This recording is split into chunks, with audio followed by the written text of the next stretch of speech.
There is something in human nature that makes us turn away from our own reflection when it appears in others, especially when it manifests in a way that seems excessive, even vulgar. This is not merely a dislike for someone else's mannerisms. It's a deep, corrosive irritation and almost physical revulsion at the sight of another's sometimes blatant ambition, their chaotic, uncontrollable passion, or their unashamed self-confidence. It's a vibration on the lowest frequencies of the soul, prompting a desire to close our eyes, to pretend it isn't there. We label it alien, unacceptable, or even ego inflation, but in reality it's just a distorted mirror. A mirror reflecting something as terrifying as it is alluring, the possibility of drowning in one's own power, of dissolving into that part of oneself that has too long been exiled from conscious awareness. This feeling, this unbearable reaction to what seems too much, too loud, too bold, too free, too abundant. This is your own inner exile, fiercely knocking on the doors of your prison. It doesn't beg for alms. It demands recognition. It doesn't just reflect. It is that part of you that you betrayed, locked away, and outlawed. And every time you turn away from this sight in disgust, every time you condemn this inflation of another's ego, you unwittingly, yet with fatal accuracy, tighten the chains on your own equally powerful but imprisoned self. You become an accomplice in a crime against yourself. The paradox is that precisely within this sharp, sometimes unbearable feeling of repulsion lies not just a signpost, but a true portal to your own untapped power. What you so vehemently reject externally is nothing but a distorted echo of what was once brutally suppressed within you. It's not just, I don't like it. It's, I'm afraid to become like that, or I'm not allowed to be like that. This is the cry of that part of you which was outlawed, sent into exile to avoid disturbing the fragile peace of your accustomed reality. It screams through the mask of another's face, through the distorted image you so hastily reject, trying to remind you of its existence, of its right to freedom. But why does this mechanism work so flawlessly, turning another's light into your inner shadow? Why do we so often fear not weakness but strength, our own or another's, especially when it manifests uncensored, boundless, threatening to disrupt the established order? To understand this, we must return to the scene of the very first transgression. We need to recall the moment when the first judgment was passed in your inner universe, and a part of you became an exile, condemned to wander eternally on the periphery of consciousness, manifesting only in those seemingly random yet profoundly painful reactions to the world around you. Within the depths of the human psyche slumbers not only the memory of great achievements, but also the echo of the first involuntary decisions that shaped our shadow. We have discussed how something originally part of our vital force was rejected, banished to the hidden corners of the soul. But when and under what circumstances did this great exile occur? When exactly were those qualities that could have become your beacons in the boundless oceans of the unconscious, your daring ambition, your blade-sharp capacity for confrontation, your right to make mistakes, your raw vulnerability, even that primal, healthy aggression that protects the boundaries of your I, labeled as bad, shameful, or even more terrifying, dangerous? Recall that implicit lesson learned long before words gained full meaning. Perhaps it was a look of disapproval in an adult's eyes when your drive for preeminence overstepped the bounds of propriety, when your unruly spirit demanded more than what good upbringing allowed, or the whisper of shame when your vulnerability was exposed to the world's indifference, and you first felt that being open meant being weak, susceptible to pain. Perhaps you learned that to express anger was to destroy a fragile peace created by others, and to assert yourself, to protect your boundaries, was to be too much, selfish, disobedient. These initial labels imposed by the world, parents, teachers, society, became invisible chains binding your inner power. In that moment when you, perhaps still a naive child, accepted this verdict as truth, these aspects of your soul, which could have been a source of your profound strength and a guide in working with your own unconscious, were sent into exile beyond conscious control, into the twilight lands of the shadow. They did not disappear. No, they merely retreated into the shadow, accumulating their primal, untamed energy there, like a river that, dammed, only gains strength for a future breakthrough. And here lies the greatest danger, when these exiled parts, full of unspent vitality, begin to demand their return, they may appear to us not as potential allies, but as raging forces of nature beyond reason's control. If our ego, our conscious center, does not possess sufficient strength, maturity, and grounding to meet them, acknowledge their power, and integrate them into the overall structure of the personality, what Carl Gustav Jung called inflation, occurs. This is not merely identification with shadow content. It is a dissolution, a drowning in its turbulent, primal waters. Your self expands to unnatural, painful dimensions, absorbing what should be only a part, not the whole. You cease to be the captain of your ship, becoming merely a chip carried by the current of uncontrolled, long-suppressed impulses, desires, and archetypal forces. In a state of inflation, a person may feel omnipotent, chosen, or conversely be completely consumed by destructive shadow qualities, losing touch with reality, with everyday life, with their own humanity.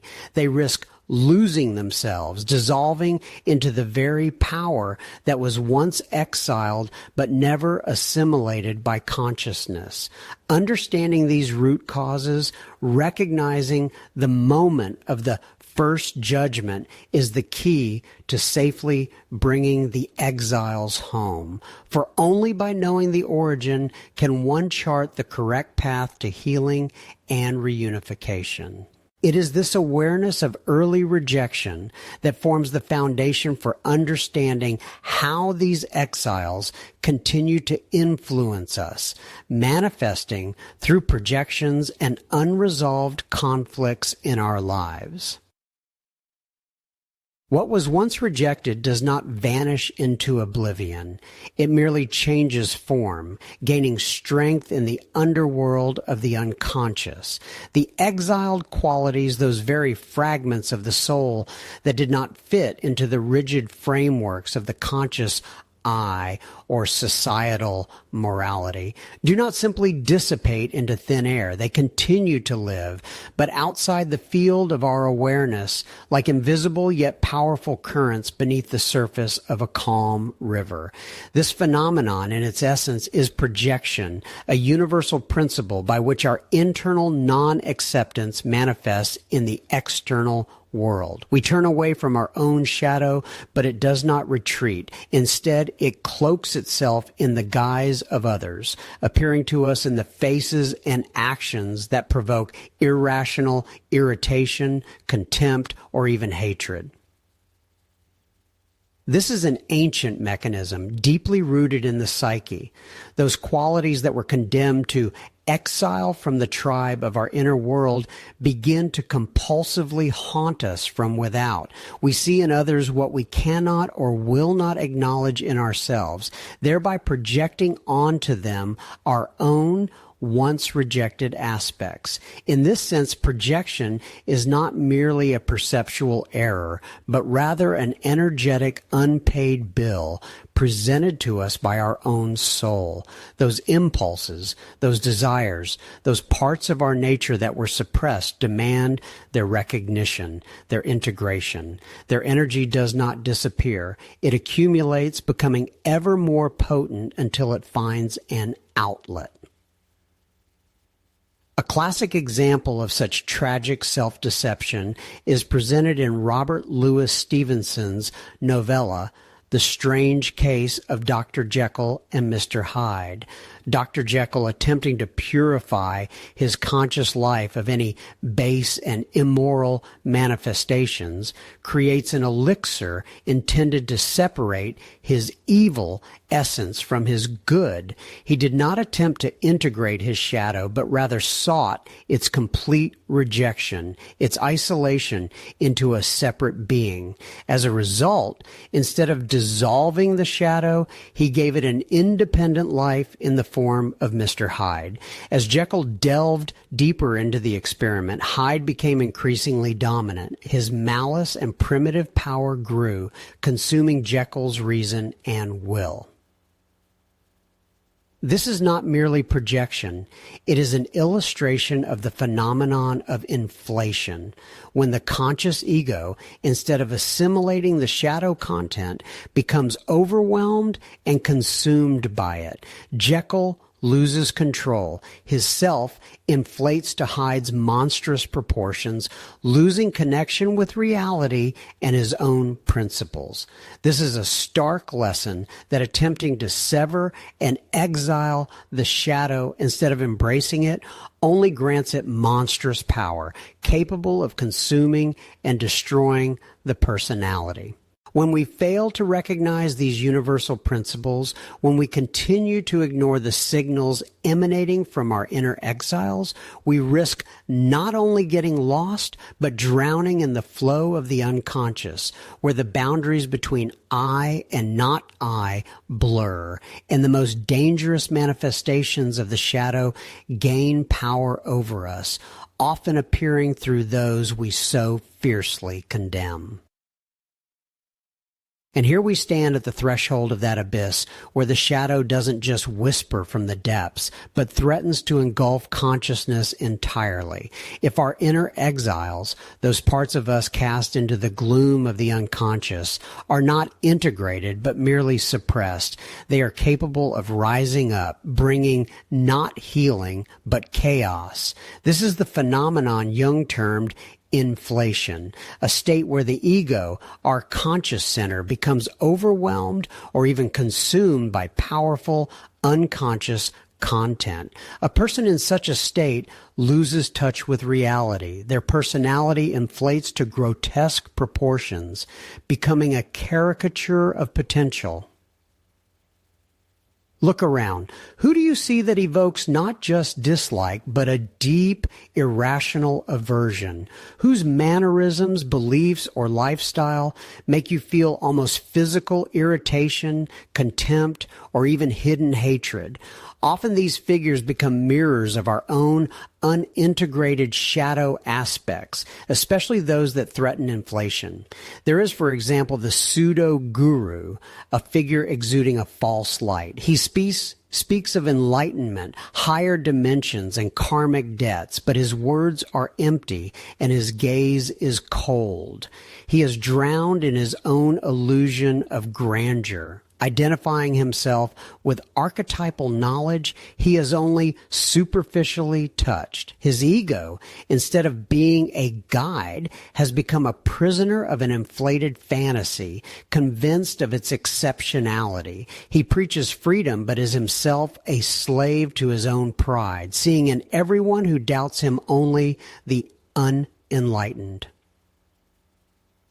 Beside him often looms the eternal victim, one who revels in their own suffering, shifting responsibility for their life onto the world, others, or fate. They are unable to see their own strength because their ego is completely captured by the archetypal image of helplessness.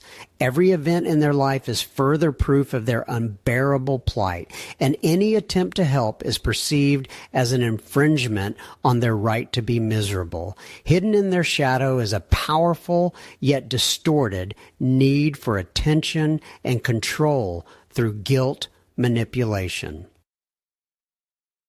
And finally, the fanatic, a person whose conviction in their own righteousness is absolute and unwavering. They tolerate no dissent, accept no nuances. Their world is black and white, and truth is carved in the stone of their dogma. Their ego is inflated by the idea of infallibility, identifying with absolute truth or a higher mission. They are often aggressive because any threat to their beliefs is perceived as a threat to their own inflated identity. Recall the story of Julian. He was an ordinary man, but one day, immersing himself in the world of esotericism, he began to experience extraordinary states. Meditations gave him visions, books revealed mysteries. At first it was wonderful, but Julian did not have a strong ego capable of holding these currents. He did not integrate the new knowledge, but allowed it to consume him. Soon, he convinced himself that he was not just a student, but the chosen one, a conduit, capable of communicating with higher entities. His speech became pompous. He began to give advice completely detached from reality, predicted events that never materialized, and see a divine sign in every movement. Julian stopped working, abandoned his family, believing that the world owed service to his mission. His former life, his loved ones, his responsibilities all became base and unworthy for the enlightened Julian. He did not become wiser. He became merely an inflated, empty shell whose ego was completely captured by a grandiose but false identity. He did not integrate his shadow. He became it in its most distorted form, convinced that this was the truth. Such figures as Julian, the eternal victim, or the fanatic are living reminders of the dangers on the path of self-discovery. Their stories are a warning of how easily one can drown in the unconscious, mistaking its distorted manifestations for ultimate reality. For each of these shadow figures, evoking such strong aversion in us is in fact a distorted reflection of a powerful yet unrecognized force within us that could be our greatest resource. The shadow, that immense wild expanse within us, is not merely a repository of our discarded flaws. It is also a repository where the keys to our most powerful yet rejected strengths are hidden. What we perceive as monstrous, grotesque, or dangerously inflated in others, those very manifestations of demons we have explored, are often distorted reflections of a vital, unrecognized aspect of our own being. The qualities we fear might make us drown in the unconscious, might turn us into grotesque caricatures of ourselves, are in fact often the sources of our unique genius, our deepest intuition, our authentic power.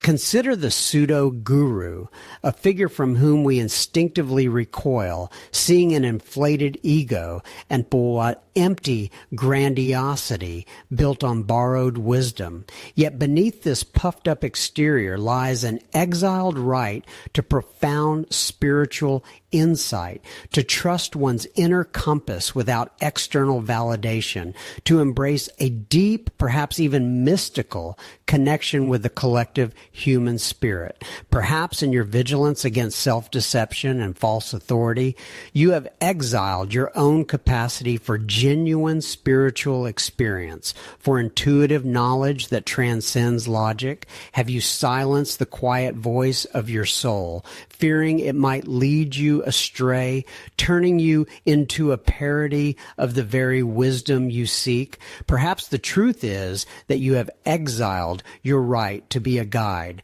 not for others but for yourself, trusting your innate ability to navigate the unseen realms of consciousness. Then there is the eternal victim, a soul seemingly consumed by helplessness, using pain as a shield and manipulation as a weapon.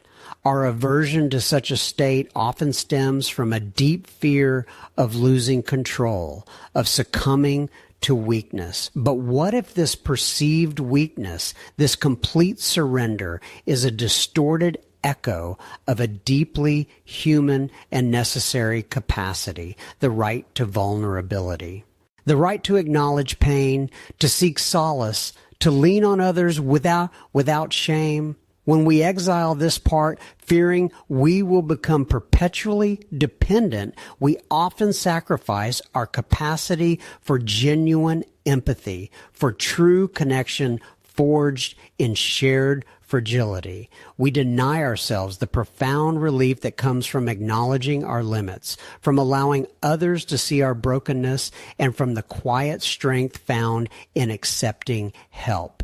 What precious right have you denied yourself, fearing the bottomless pit of victimhood?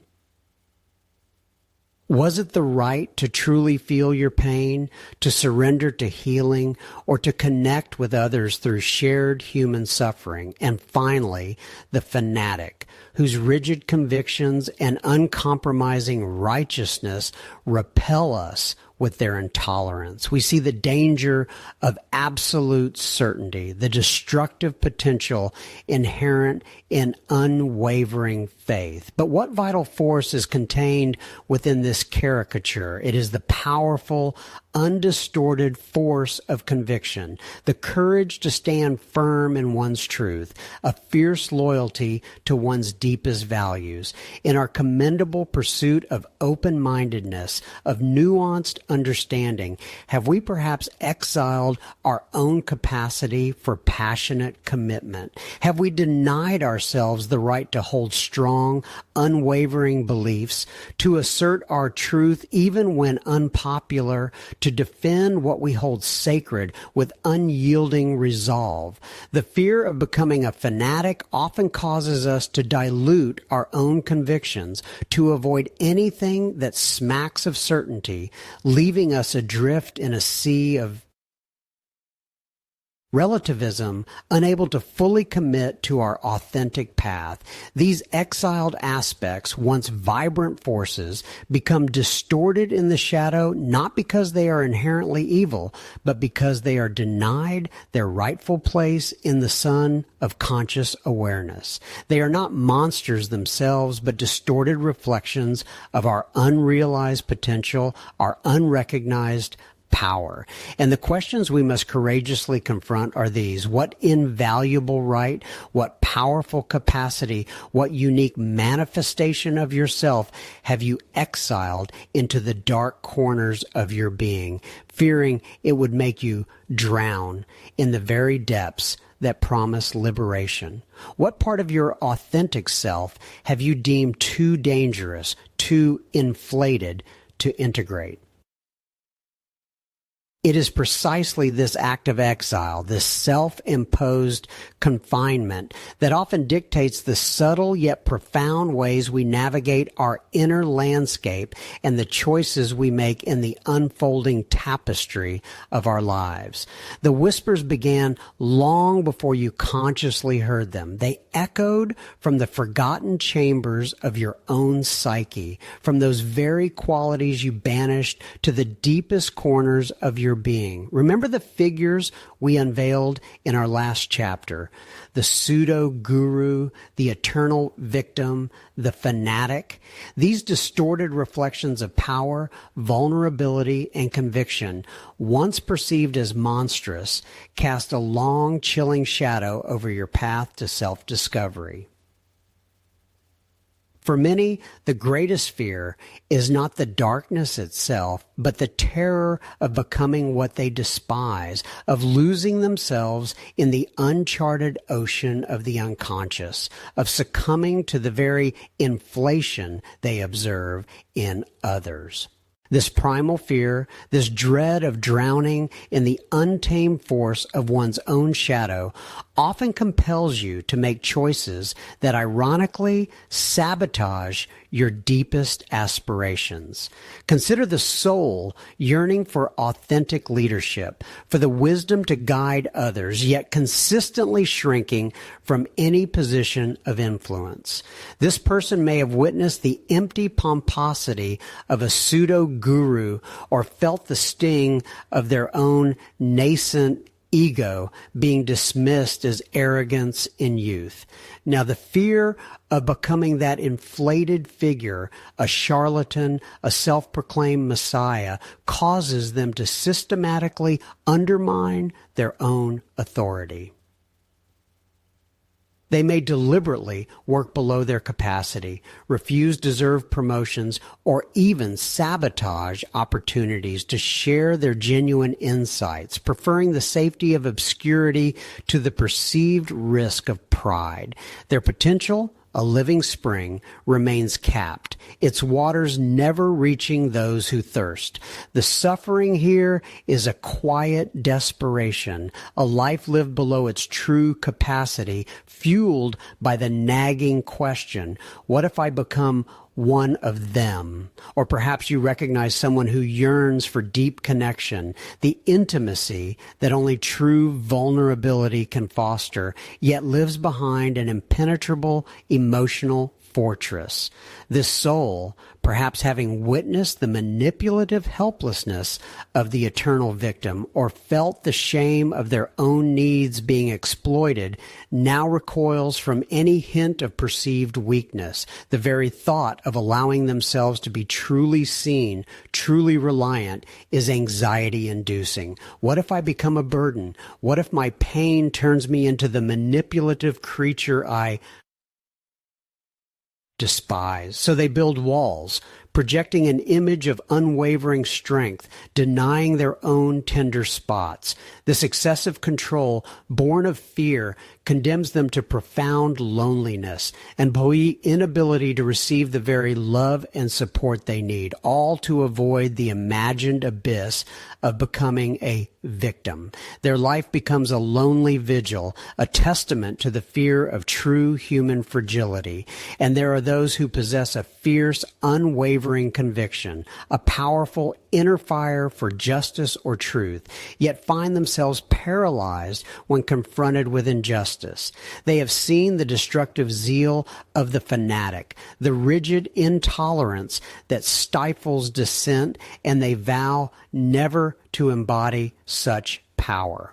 The fear of being labeled an extremist, unreasonable, or dogmatic compels them to compromise their deepest values. They may remain silent when their voice is desperately needed or acquiesce to unfair treatment rather than risk confrontation.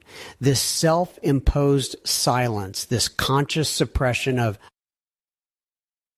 their righteous anger and moral clarity depletes their vitality, leaving them drained and ineffective. They sacrifice their integrity on the altar of avoiding the demon of fanaticism, mistakenly believing that all conviction leads to intolerance.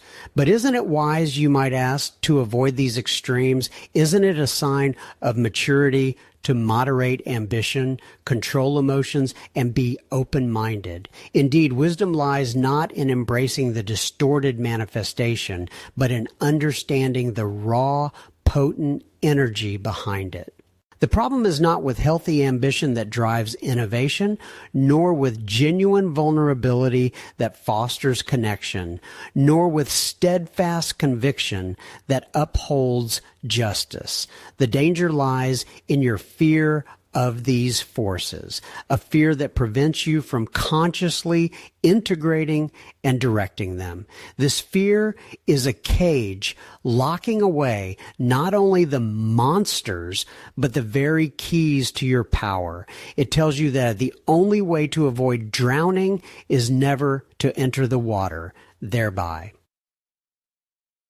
depriving you of the exhilaration of true swimming. Your ego, far from being the enemy, is the indispensable vessel that navigates these depths. It is the anchor, the compass, the discerning hand that can guide the vast energies of the unconscious into conscious, constructive expression. The goal is not to eradicate the shadow, but to understand its language, retrieve its exiled aspects, and transform them into tools for authentic living, rather than allowing fear to turn them into chains. However, there is another subtle, often overlooked form of projection that stems not from a fear of the monstrous, but from a different kind of reverence, a different kind of surrender. This is when we project our own greatness onto others, believing that their light is entirely separate from our own. We have spoken of mirrors that reflect our deepest rejections, the shadows we have exiled deep within ourselves, fearing their chaotic power. But there is another, no less cunning captivity woven from radiance. If irritation and dislike point to the shadow we have rejected, then boundless admiration, idolatry, points to the shadow we have given away. This is the golden shadow, not a curse, but rather a blessing that we, out of our naivety or fear of our own grandeur, have entrusted to others, believing it does not belong to us. Imagine that the brightest stars in your inner sky are not yours, but merely reflections of another's brilliance. We look at those we place on a pedestal, sages, charismatic leaders, masters of transformation, artists capable of seeing the unseen, healers who bring comfort. We see in them the embodiment of qualities that seem unattainable to us, almost divine, belonging only to the chosen few.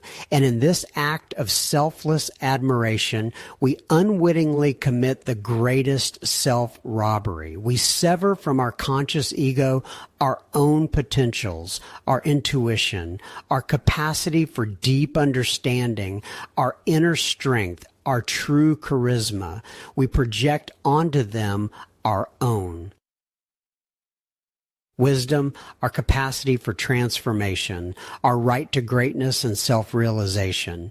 We become witnesses to another's triumph while our own awaits its hour, locked in the golden cage of projection. This is a subtle poison, for admiration seems such a pure, selfless emotion, but beneath its veneer lies a capitulation to our own potential and a weakening of the ego. We tell ourselves, I can never be as wise, as strong, as discerning as he or she. And by doing so, we strengthen the walls around our inner exile, who is not ugly or dangerous at all, but rather radiates gold, awaiting its return home. This is the part of you capable of profound insight, true leadership, boundless empathy, creation, and forging your own unique path. But as long as you only see these qualities in others, you remain in the shadow of your own light, fueling someone else's fire instead of igniting your own. The key question designed to awaken you from this golden slumber is, who is your idol or object of admiration in the realms of depth psychology, spiritual development, or self-realization?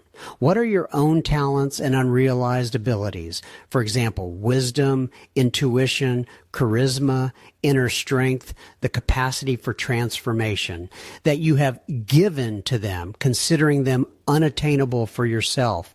Recall those whose words feel like the ultimate truth, whose energy attracts you, whose presence inspires awe. List the qualities you adore in them.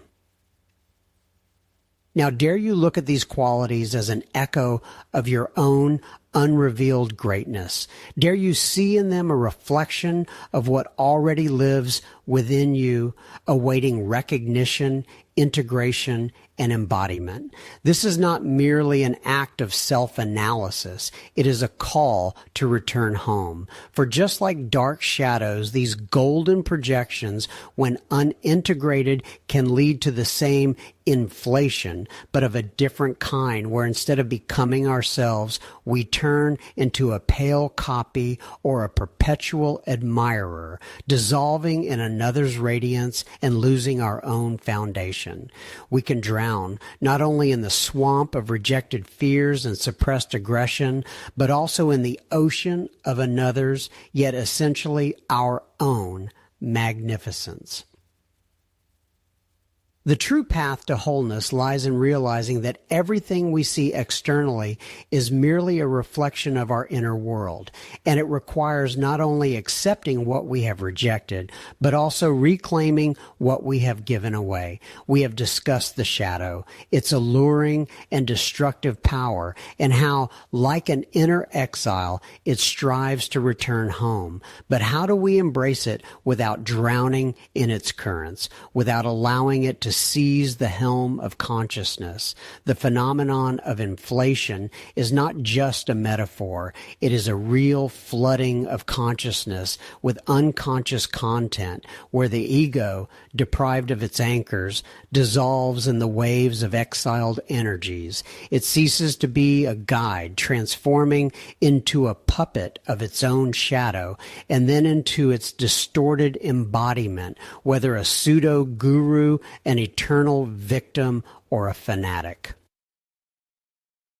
To avoid this destructive fusion, to prevent becoming another figure captured by your own inner exile, you must strengthen the ego's beacon. The ego is not a suppressor or a censor, but a wise master of the inner house, capable of welcoming a guest without allowing them to become a tyrant.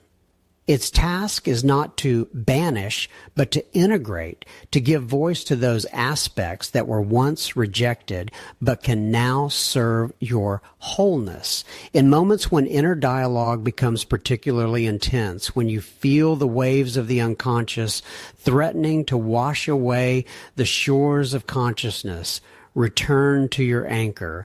Feel the weight of your body, the firmness of the ground beneath your feet, the rhythm of your own breath. This is not just a physical action. It is an act of grounding the ego, affirming its presence in the here and now, its ability to be an observer, not a victim of the flow. Your body is a portal to reality, to awareness, to the very ground that will prevent you from drowning in the depths. Here's a new philosophy, a new path. Your strength lies not in denial, but in embracing your full spectrum. Greatness is not in being flawless, but in being whole. Not in suppressing, but in integrating. This is not a call for permissiveness, but for conscious mastery over your own unconscious. Reclaim not only the grandeur you project onto idols, but also the untamed energy you hide under the mask of propriety. You are the architect of your inner world, and every exile brought home strengthens the foundation. Allow yourself a simple yet profound exercise. Find a quiet place. Close your eyes. Recall a quality you once rejected in yourself because it seemed too much. Yes, perhaps it was audacity or excessive vulnerability or uncontrolled passion. Allow yourself to feel this energy. Now imagine it not as a flaw, but as a figure, your inner exile standing at the threshold of your consciousness. Invite it in. Ask it questions. What do you want to tell me? What is your true purpose? What strength do you carry? Listen, do not judge. And then, under the wise guidance of your ego, offer this energy a new place in your life. Not dominant, but integrated, serving your wholeness. This is not surrender, but conscious expansion. Feel how, with each such welcome, you become more whole, more resilient, more yourself. For exiles do not reside only in the silence of our soul. They manifest in the world, reflected in the mirrors of other faces and woven into the threads of our most intimate connections.